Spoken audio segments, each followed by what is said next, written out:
കടുത്ത ത്രികോണ മത്സരമാണ് തൃശൂരിൽ നടക്കുന്നതെങ്കിലും വിജയം ഉറപ്പാണെന്ന പ്രതീക്ഷയിലാണ് UDF നേതൃത്വം. LDF NDA സ്ഥാനാർത്ഥികളെ മറികടന്ന് UDF സ്ഥാനാർത്ഥി രാജൻ പല്ലൻ മുന്നിൽ എത്തുമെന്നാണ് മുന്നണിയുടെ കണക്കുകൂട്ടൽ. തൃശൂർ കോർപ്പറേഷൻ മേയർ, കൗൺസിലർ എന്നീ നിലകളിൽ നടപ്പാക്കിയ വികസന പ്രവർത്തനങ്ങളും മണ്ഡലത്തിലെ സ്ഥിര സാന്നിധ്യവും രാജന് അനുകൂലമാകുമെന്നാണ് UDF ക്യാമ്പിന്റെ ആത്മവിശ്വാസം. രാജൻ പല്ലൻ വിജയിക്കാൻ സാധ്യത. ഇതിനു മുന്നേ മേയറൊക്കെ ആയിട്ടിരുന്നിട്ടുള്ള ഇവിടെ ഒരുപാട് പ്രവർത്തനങ്ങൾ നടത്തി, ഒരുപാട് പണി നടത്തി. രാജൻ പല്ലൻ കുറച്ച് കാലമായിട്ട് ഇവിടെ മേയറായിട്ടിരുന്നാലും ശരി, അതിനേക്കാൾ ഉപരി കാര്യങ്ങൾ ചെയ്ത് തീർത്തുള്ള മനുഷ്യനാണ്. ഈ ഇലക്ഷനിൽ രാജൻ പല്ലൻ നന്നായിട്ട് നല്ല വിജയിച്ച് കയറുമെന്നുള്ള വിശ്വാസം തന്നെ ഞങ്ങൾക്ക്. രാജമല്ല സാർ ഇവിടെ ജയിച്ച് മേയറൊക്കെ ഇരുന്ന ആളല്ലേ, അപ്പോൾ അതുകൊണ്ട് നമുക്ക് അറിയുന്നതാണ് രാജമൽ സാറിനെ. ഞാൻ ഇവിടെ തൃശ്ശൂർ ടൗണിൽ വന്നിട്ട് 10-25 വർഷമായി. രാജമൽ സാറിനെ നമുക്കറിയാം, ഒറ്റയ്ക്കും ജയിച്ച ആളാണ്, എല്ലാ കാര്യങ്ങൾക്കും നമുക്കറിയാം. അതുകൊണ്ട് രാജമൽ സാർ വരണം, വന്നെ ആകണം. ഒരുപാട് വികസനങ്ങൾ ചുരുങ്ങിയ കാലയളവിൻ്റെ ഉള്ളിൽ നമ്മുടെ തൃശ്ശൂർ നടത്തിയിട്ടുണ്ട്. അപ്പോൾ അതുകൊണ്ട് തന്നെ ഇനി രാജൻ പല്ലൻ സാറ് MLA ആയിട്ട് തിരഞ്ഞെടുക്കപ്പെട്ട് കഴിഞ്ഞിട്ടുണ്ടെങ്കിൽ കൂടുതൽ വികസനങ്ങൾ ഉണ്ടാവും എന്നുള്ളത് എനിക്ക് ഉറപ്പുണ്ട്, അതുപോലെ പൊതുജനങ്ങൾക്കും ഉറപ്പുണ്ട്. 1991 മുതൽ 2011 വരെ തുടർച്ചയായി 5 തെരഞ്ഞെടുപ്പുകളിലാണ് കോൺഗ്രസ് നേതാവ് തേറമ്പിൽ രാമകൃഷ്ണൻ തൃശൂരിൽ വിജയിച്ചത്. 2016-ലും 2021-ലും CPI സ്ഥാനാർത്ഥികളായ VS സുനിൽകുമാറും P ബാലചന്ദ്രനും മണ്ഡലത്തിൽ ജയിച്ചു.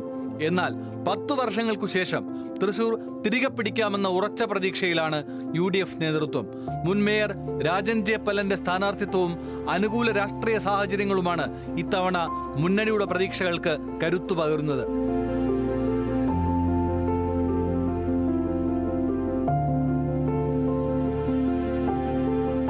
കഴിഞ്ഞ നിയമസഭാ തെരഞ്ഞെടുപ്പിൽ 947 വോട്ടുകൾക്ക് മാത്രമായിരുന്നു തൃശൂരിൽ UDF സ്ഥാനാർത്ഥി പരാജയപ്പെട്ടത്. ലോക്സഭാ തെരഞ്ഞെടുപ്പിൽ 14,117 വോട്ടുകൾ നേടി NDA മണ്ഡലത്തിൽ മുന്നിലെത്തി.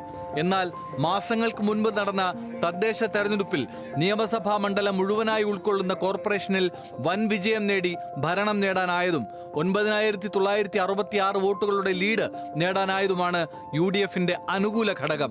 പതിറ്റാണ്ടുകളായി തൃശൂരിൽ പൊതുപ്രവർത്തനം നടത്തുന്നയാളാണ് സ്ഥാനാർത്ഥി രാജൻ J. പല്ലൻ. തൃശൂരുകാരൻ എന്ന നിലയിലും മുൻ കോർപ്പറേഷൻ മേയർ, കൗൺസിലർ എന്നീ നിലകളിലും വോട്ടർമാർക്ക് സുപരിചിതനുമാണ് സ്ഥാനാർത്ഥി. തൃശ്ശൂര് തീർച്ചയായും ഇത്തവണ UDFന് വലിയ ഭൂരിപക്ഷത്തിൽ വിജയിക്കാൻ സാധിക്കും എന്നാണ് ഞാൻ കരുതുന്നത്. ഞാൻ തൃശ്ശൂർക്കാരനായതുകൊണ്ട്, തൃശ്ശൂർ ജനിച്ചു വളർന്ന ആളായതുകൊണ്ട്, 25 വർഷക്കാലം കോർപ്പറേഷനിലെ പ്രതിനിധി ആയതുകൊണ്ട്, മേയറായിരുന്നതുകൊണ്ട് ജനങ്ങൾക്ക് എല്ലാവർക്കും എന്നെ അറിയാം. ഞാൻ ചെയ്തിട്ടുള്ള വികസന പ്രവർത്തനങ്ങൾ അറിയാം. അതുകൊണ്ട് വളരെ സ്വീകാര്യത ജനങ്ങളുടെ ഇടയിൽ എനിക്കുണ്ടെന്ന് എനിക്ക് ജനങ്ങളുമായി ഇടപഴകിയപ്പോൾ എനിക്ക് മനസ്സിലായിട്ടുണ്ട്.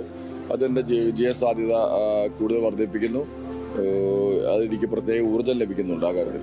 NDA സ്ഥാനാർത്ഥി പത്മജ വേണുഗോപാലും LDF സ്ഥാനാർത്ഥി ആലങ്കോട് ലീലാകൃഷ്ണനും തൃശൂരിലെ സ്ഥിരതാമസക്കാരല്ല.